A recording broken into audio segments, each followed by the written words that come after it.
We start out, and that's right, the woohoo Wild West.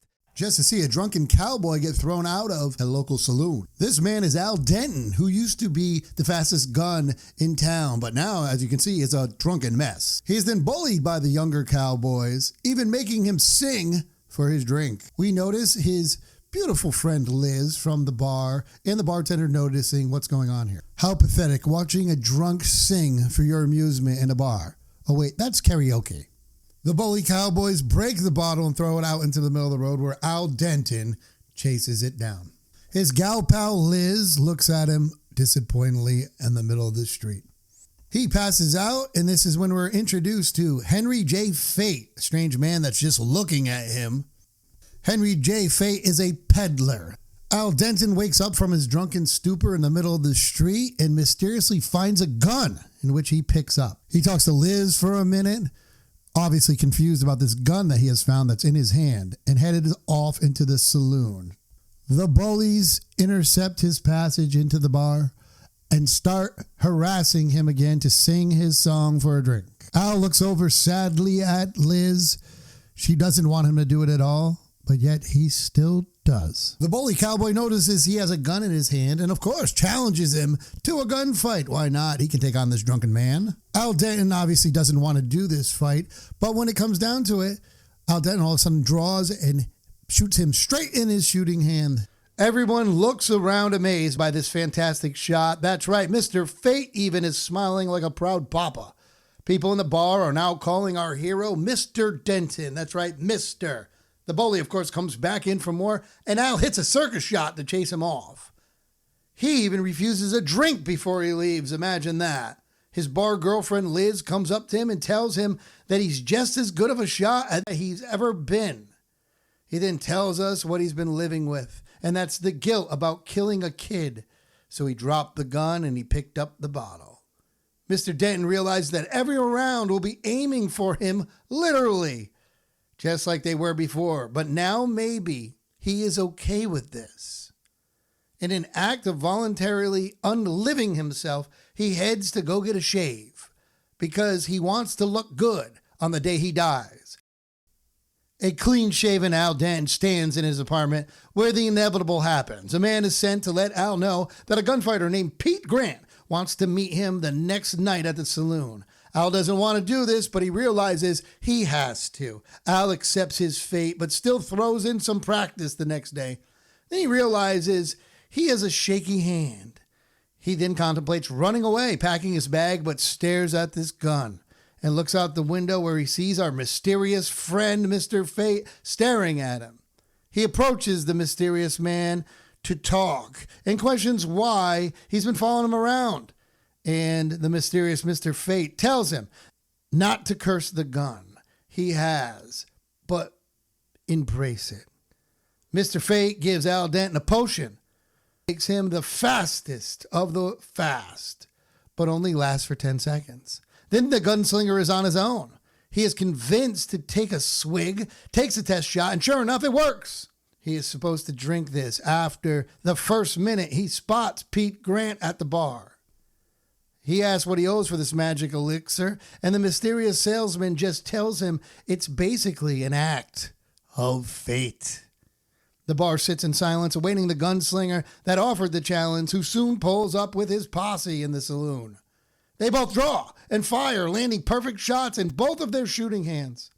The doctor, I guess, or maybe the judge, I'm not sure, he rules it a draw, a push, a no winner. And the same judge tells Al that his shooting hand is no good and he won't be able to shoot anymore. Denton walks up to the young gunslinger and tells him that it's a blessing in disguise, that he won't be able to shoot again, but his whole life is ahead of him. The young man then goes outside as the mysterious salesman, Mr. Fate, glances over, knowing both men had this elixir.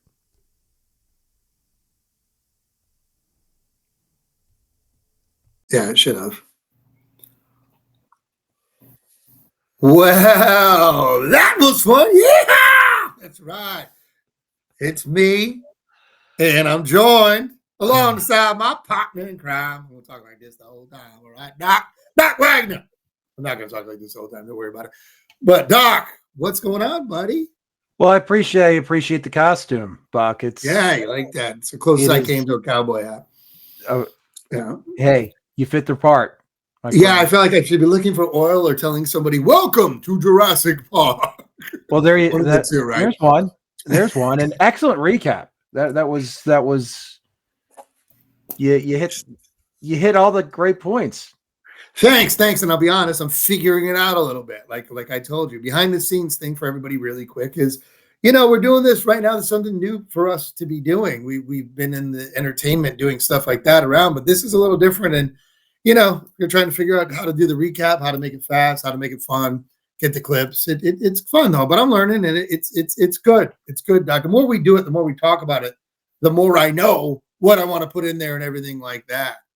So I guess let's get into it right now for everybody out there listening. And, this is our third one. So if you've watched the first two and watching this one, then thank you for your support. Keep watching. If this first one, then go watch the other two and don't judge us too harshly. We'll get better. We promise.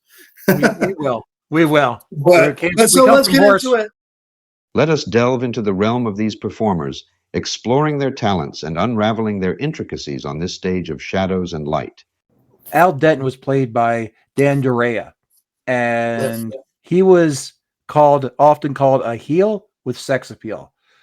Great Western actor, primarily was also in Pride of the Yankees, along with a very memorable performance in a Hitchcock Presents episode called Three Wives Too Many. Now, I know you like Hitchcock, so I've just come into possession of a cure for insomnia. Listening to Doc Wagner speak. I think maybe we might have to delve into the world of Alfred Hitchcock, but I digress. Henry Fate was played by Malcolm Atterbury. We keep on talking about Hitchcock. He was in North by Northwest. He was the one who told Cary Grant that plane's dusting where there ain't no crops before that famous scene. That's funny. What? That plane's dusting crops where there ain't no crops. Had a Hitchcock Presents episode as well. Andy Griffith, he was on. Bob Newhart. He was very versatile. And of course, most people might recognize Martin Landau. North by Northwest, Hitchcock. We're 3 for 3 with Hitch on this episode. I was going to say, they ran kind of the same, a lot of them we're noticing kind of run the same gauntlet. The good actors do. I mean, they still do it. When you look at, I hate to say it, I might have to beep out his name at this point, but like Woody Allen films, right? Like Woody Allen would rehash things from certain actors and kind of the same ones that came out of the Hitchcocks and the things like that. But yeah. Yep. And Lando, of course, won the Oscar for Ed Wood. That's right. He played Bela Lugosi. That's right. What a part. That was a unique film in itself. Those big three actors, three great. I do want to hit on the fact of it's the first time I've heard this. The heel with sex appeal, Doc. Seriously, I mean, this sounds like something Dusty Rhodes would say on a for you wrestling fans out there. That's right, baby. I'm the heel with sex appeal. You got me, Jack, because I'm coming to see you. It's the heel with sex appeal. I feel like that not to be confused with Rowdy Piper. Yeah, I came here to chew gum and kick ass, and I'm all out of bubblegum. Yeah, that's right. Which was decent. Decent. It actually was. It was one of those. Yeah. First time. 80s or early 90s. Yeah. Let's if it was filmed today, Buck, who are playing these three roles in your opinion? Ready with the shot, Mr. DeMille. All right. How about Matt Damon in that part? I guess a little bit of a younger version of Matt Damon. A little bit, not much though. I like it. But Matt Damon, I think he's got that sensitivity. Could be, he'll harness the inner drunk of his friend Ben Affleck. I never seen you before in my life. I've been home all night with my kids. Maybe, and he'll really get it. But I'm going to go Matt Damon. I just like Matt Damon's pretty versatile. And this is that was a really tough part to play. I mean, his emotions he showed. And even when he, he's sobered up. It was like a day, really. I mean, in the show. It was. but even showing his vulnerability at that point, just in his face and his reactions. I mean, yeah, he was acting, but I think Matt Damon would be good at that. I really do. Now, Fate, I'm going to go with another one I probably want to use all the time, and I think Fate would be good with a big guy, very browbeating type of guy. I guess I would say not really, but just if he looks at you, somebody I actually was around before, and that's Craig T. Nelson. Would be a good. I love Fate. that. Yeah, just like a big guy, quiet, sort of point across. Yeah. Coming from you, that really makes me feel like I'm sick to my stomach.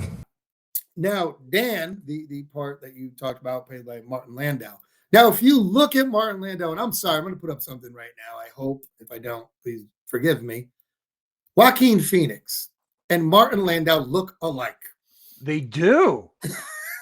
You're making up for the previous 2 episodes with your actors. Yes, because they're all alive. Yes. So we're getting there. We're making progress. Absolutely. So I'm going to go with those. And Joaquin Phoenix is, I will talk about him real quick. I know this is about the Twilight Zone, but I always kind of was like, you hate the Nepo baby that came in and, his brother, River, sensational actor. And you just, I didn't want to give him the benefit of the doubt in a sense, but boy, has he proven himself as an actor. He really, I'd say. Yeah. Yeah. Yeah. I mean, but hey, yeah. So I'm going with those 3. What about you, Doc? I like that. I had Denton as slightly older than you and probably slightly older than in this episode. Versatile character actor Michael Rooker. Okay. All right. How old is Michael Rooker now? He's got to be, I'm going to say maybe pushing 70. Yeah, I was going to say he's pretty old though. So you're going to go like, I kind of would, yeah. A younger. He is, but I kind of pictured a grizzly, just been around the block a time or two, was up, was down. And he has proven that. And I have another character actor for Fate, and I believe this is going to be my Burgess Meredith, is Chris Cooper. Oh yeah, I mean he could basically, Seabiscuit, right? I mean, think about him in Seabiscuit, like just that like kind of blowing, like Chris Cooper could do anything. He's. We've talked about versatile. He could do everything, and I think he has that presence where he could just be stayed there by the stagecoach and just watching everything, and just has that presence. Turn him loose. Turn him loose. Do it now, George. He could be Al Denton. He could be any of them. He could. He could. And I said he's my Burgess Meredith. Yeah. He's yours, Sam Rockwell. Yeah. And another one, younger actor, Jesse Plemons, I have playing in the Dan role. You may know him. Know him from Breaking Bad. He was, as a kid, he was in Friday Night Lights, a television show, but he's been in a ton of stuff. Yeah. He's a good actor. Very good actor. He is. Yeah. That's a good one.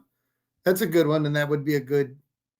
He's a little. He can do the kind of like the punky guy he's a little charming, but if he comes off like that snide charming, because I guess that's what Landau did in a way. Exactly. He was kind of like the preppy picking on the, he kind of was, even though he was a cowboy. He was still, Yeah. It's interesting. And then he got served his lesson. That's interesting. Yeah. All right. So that's great. I think those are good actors. I think we both have those. They're all above the ground at this time. So that's good for us. Yeah. And if you guys are watching this, please comment on who you think might be a good actor. It's a good discussion. It's a fun conversation. I mean, it is. And like I said, if we're doing it, not Hollywood, and it'd be funny if who would Hollywood put in it right now? Because we know 100 times different than what we say. That's definite. So you have some fun facts for us about this episode, though, don't you, Doc? So let's go right into those. You know, I have fun facts for you, Buck. Fun fact, I was rejected from Scientology, so. Again, you had to limit. I look forward to these so much. I really do. Like, this is, I tell them not to tell me these before we go on because it's so, I don't know. I like to learn them and just say what's on my mind, which is not always good.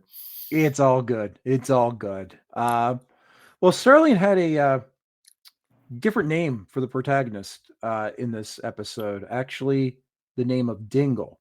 And speaking of Burgess Meredith, there's a great episode where I think it was one of those ones I love, where Rod said, "I love that name. I'm going to use it again somewhere."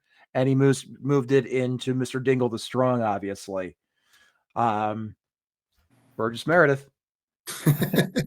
And it's a Western. So we talked about in our first episode at the time, Westerns were all the rage and have gun will travel, gun smoke. And while pitching this particular episode, Rod avoid talking about fate.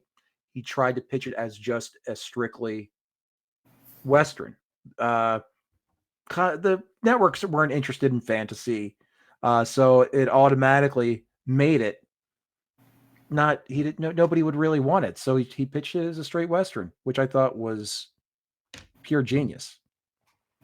Yeah, and it wasn't far off. I mean, when you think about it, Westerns had a lot of that in it, not that far off at the time. I mean, it wasn't too, besides the elixir and, they always had the snake oil salesman around. Of course. Yeah. Right? Yeah. And the exterior we're at MGM.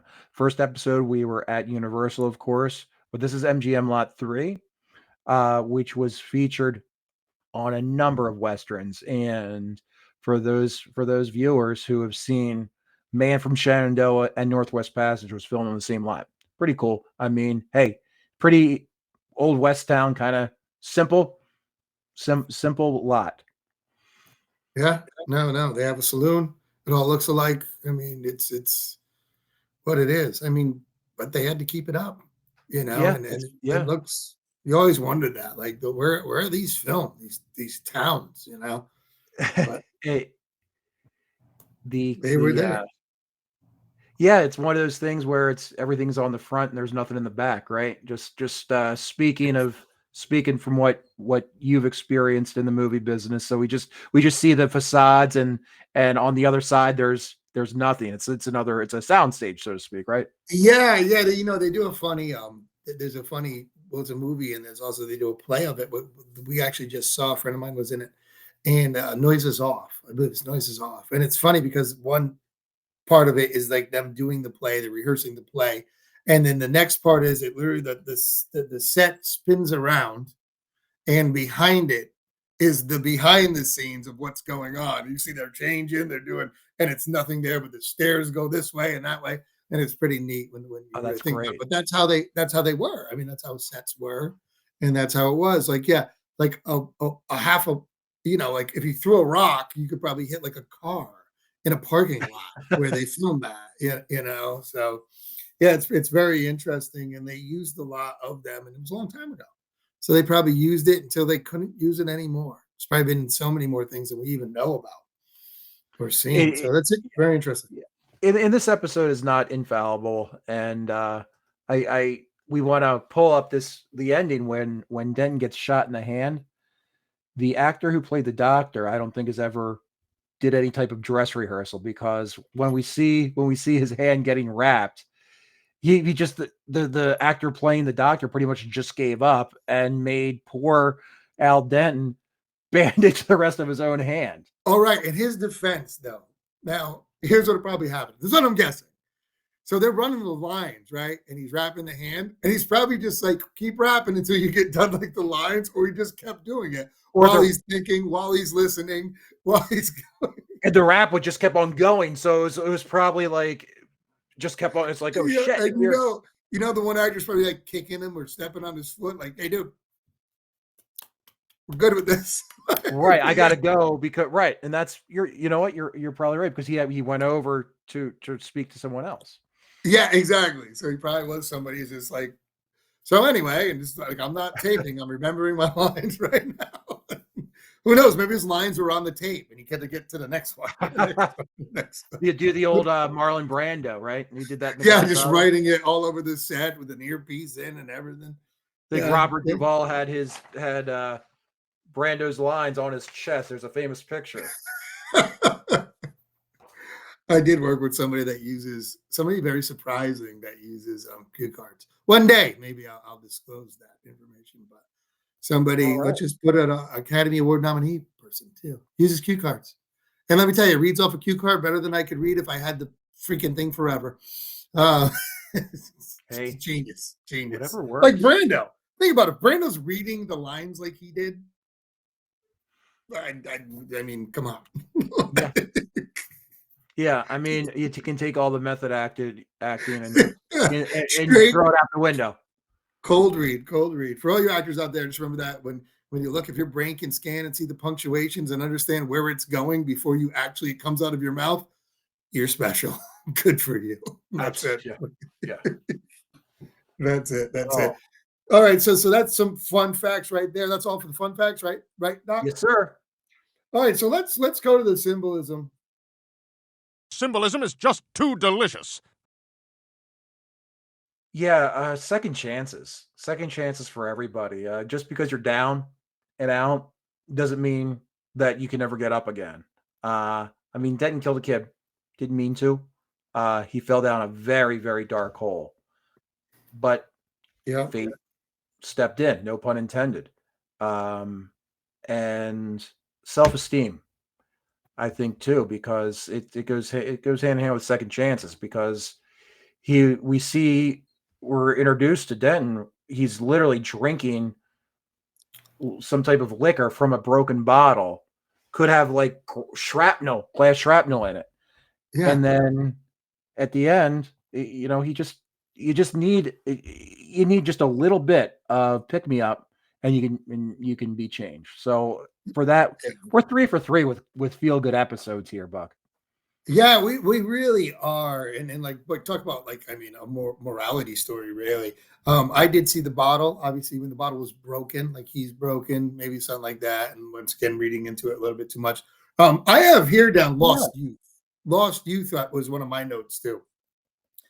That he kind of like he lost, he started hitting the bottle, and then he just lost himself. And when he killed a kid, like the representation of killing a child is like his life ended, his childhood, his youth, let's just say, ended, and he was and obviously guilt.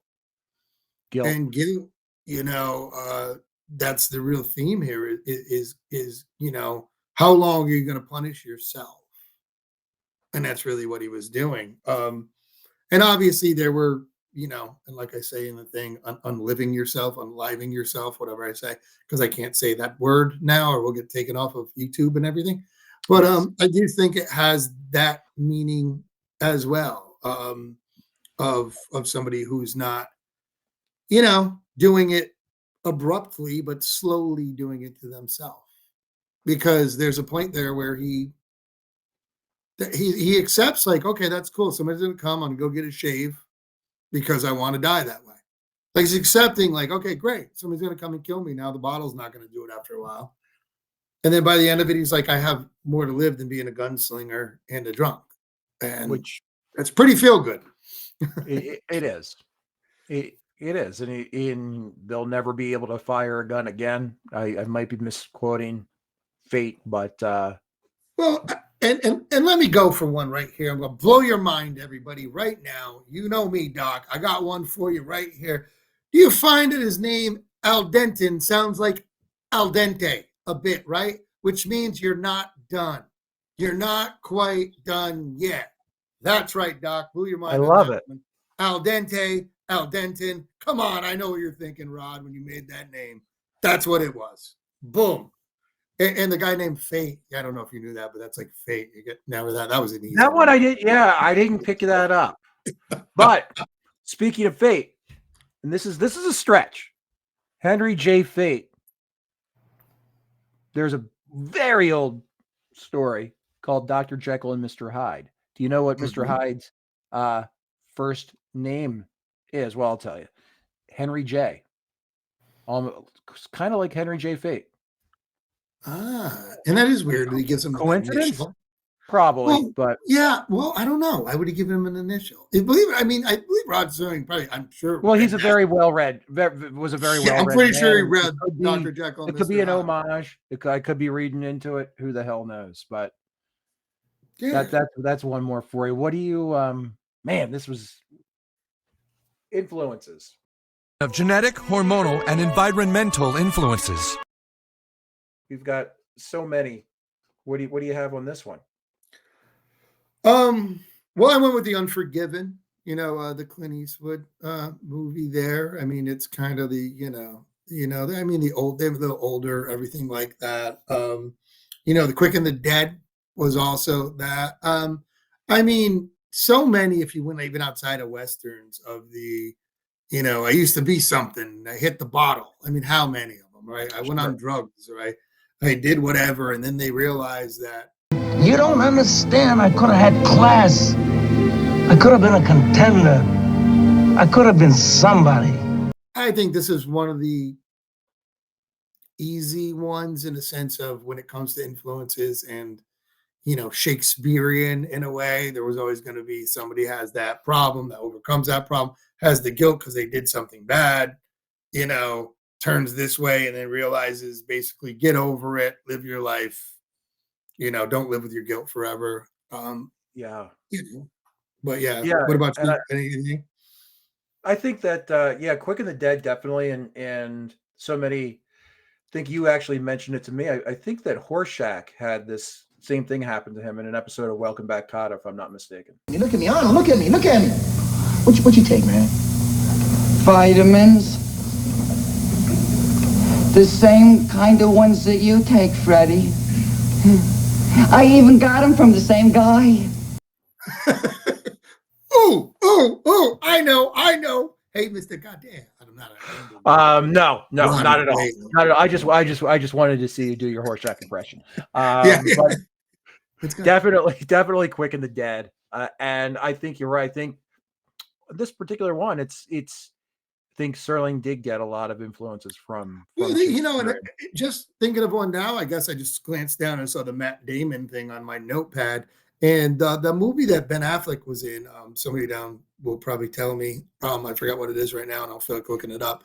The one where he played the guy who was a real bad drunk, went back to his high school, started coaching high school. And I think he had something traumatic happen to him. You're so dumb. You are really dumb. For real. Gets fired from his job for drinking, then, blah, blah, blah. I did think of that one. Also the other Boston one, I think, was that with Casey in it? I'm not sure, but the one where his house burned down, right? Because he was on drugs or.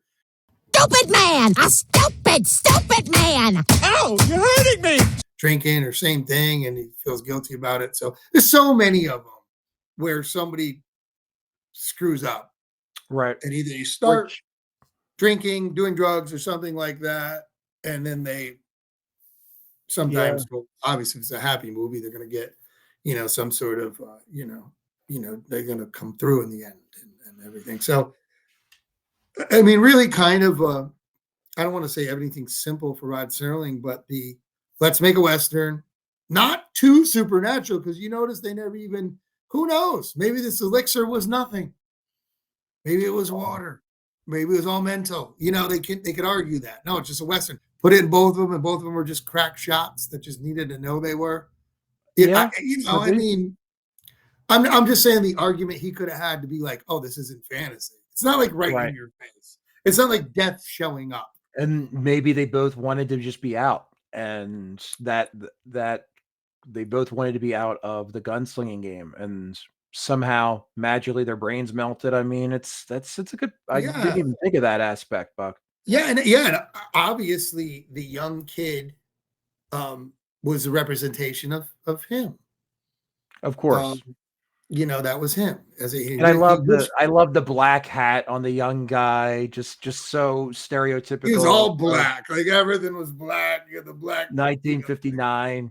I think it was the blonde, like the pretty boy, Yeah. like walking into town. Like he was a new kid on the block. And which was funny because when he said he needed a shave, to me, it didn't look like I need a shave. He didn't really need a shave. I need a shave. But that was a fantastic one. This is getting better and better. Like now, I feel like we're really melding into this. We are, yeah. Well, we have 60mm Shrine next, and then we get into some really juicy episodes. So I'm really looking forward to Walking Distance, and I think Escape Clause is coming up. We're getting into some excellent episodes. Not that this was not an excellent episode. What was your rating on this one? Well, who are you to judge me? It's funny. I would have given this one, and maybe it's my anti-Western that I kind of am. I'm not a big Western guy. Yeah. I like them more than I did when I was younger, but still not a lot. If I gave, I'm looking at the ones I gave already. I would have to give this one a 5. Wow. A 5. And I say that nicely. But I said, I think it was kind of the Western, safe. Acting was great, but the acting was always great. It was really safe. It was really cool. It was fun to talk about. I want to give it more to talk about. To sit there and watch. I'm going to say, 5, but maybe a 6. I don't know. I'm going to go 5, though. I'm going 5. Twilight Zone ranking 5, which will be a solid Twilight Zone. Yes. Yeah, because there are, hey, face it, there are some clunkers that we'll get into in the not too distant future, actually. I think for the redemption value of this episode with Al Denton, just I have to give it a little higher score than you, which so far I think I have given in each one. I'm giving this episode a 6. I think that just the acting, again, spot on. Even the actress who was Liz did a hell of a job, but just the self-redemption episode, and it's a feel good, man. 3 for 3. I love it. Yeah. No, it really was. It really was. And I'll tell you, like, listen, if they reversed them, if this was first one, it obviously wouldn't have made that much sense to introduce this as the first one, and the other one was the third one. I'd probably reverse what I gave the first one. You know what I mean? Sure. You know what I'm saying? So timing of it is, and I, like I said, I think when I say 5, that's like the middle of the road ones, right? The middle of the road is a 5. Yes. And I am working, and you'll be the first to know, I'm working on ranking every episode, not just every episode in season 1, all seasons. I'm working on that. It's fun. It's tough, but I'm having fun with it. And I can't wait to talk about that. When we one day finish all of these, when we should have a special episode of us re-ranking them after we watched them all, because we might just be like, you know what, I changed my mind in that. I changed my mind with this one, and also with one for the Angels, watching it recently. Just as you watch each episode a different day, a different time in your life, and it could be better, it could be worse, and that's what's so cool about this show. Yeah, every episode's different. All the actors are different. It's you could just flop in. Oh, I'm going to watch episode 5 from season 3 just for the hell of it. You don't have to watch it in order. It's one of the many great things about the show. Yeah, Twilight Zone is one of those things anybody would call like dropping the needle, right? You could just drop the needle, on the record, and you're good. Just watch. You know what I mean? Season 4, boom. It doesn't matter. It doesn't matter. I did say that I did have a note here that I did want to talk about at some point before we go. Just wanted to say that I do want to talk about at some point reoccurring characters. Maybe after season 1, we talk about if this was nowadays. They'd have reoccurring characters.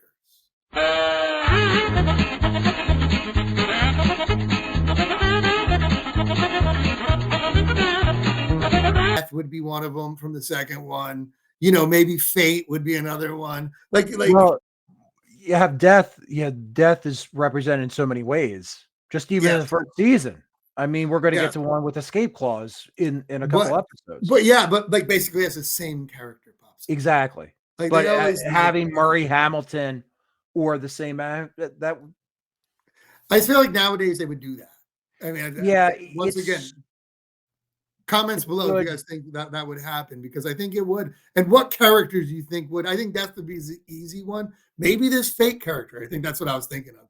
Maybe this Fate character just pops in and very like nowadays, if Serling was around, would he just put him in the background somewhere? You know what I mean? If they had the budget for it, just to be like, to smile and be like, oh, Fate's there. But he doesn't do anything. You know? Well, because you never know, but it's like a red herring for the viewer. Yes, that's what I mean. Like, it's something. Oh, Fate's there, but he could just be like there, not doing anything. Exactly. He could just like go up and buy something from the ice cream man and the thing, and like look over at the main character and walk away. Yeah, sure. I think it's a cool thing to think about. Think about the Twilight Zone to get your mind going. I believe. Yes. In the most simplistic way. You know, nothing too. They don't need CGI and all these crazy characters to do a story. Just as we saw in One for the Angels, it's just a little bit of scaffolding is all they needed to change night to day and tarps. Tarps. It's amazing. You get a couple good actors. That's what I always say. Give them something to talk about. Light up the stage, and you're good. Don't worry about all the other shit. No. You know, and dialogue, and that's again character-driven performances. Just hammer home every single episode. It's character-driven performances. That's it. Oh, all right. Well, Doc, that was a fun one. These are getting funner and funner. That's what I'm going to say. Funner and funner. They are, though. They are. That was good. That was good. Agreed. Having a lot of fun. If you guys can hit the like and subscribe, it'll help us, and we're going to keep on pumping these out as quickly as we watch them. It's been done before. We're trying to do something a little bit different, and we are going to get into eventually some Hitchcock, some other Columbo, who knows? And we're going to do a lot of things on this whole channel. We're going to do fun things. We're going to do historical things. We're going to do scary things. We're going to do like a lot of stuff that's just, I don't know. Maybe overdone, maybe lost. I don't know if that makes any sense. You know what I mean? So we're going to do that. So yeah, hit the like, hit the subscribe, all that other good stuff. So for us, we're out of here. See you later, everybody. Thank you. Give me the ball, Augie. Give me the ball. Bad dog.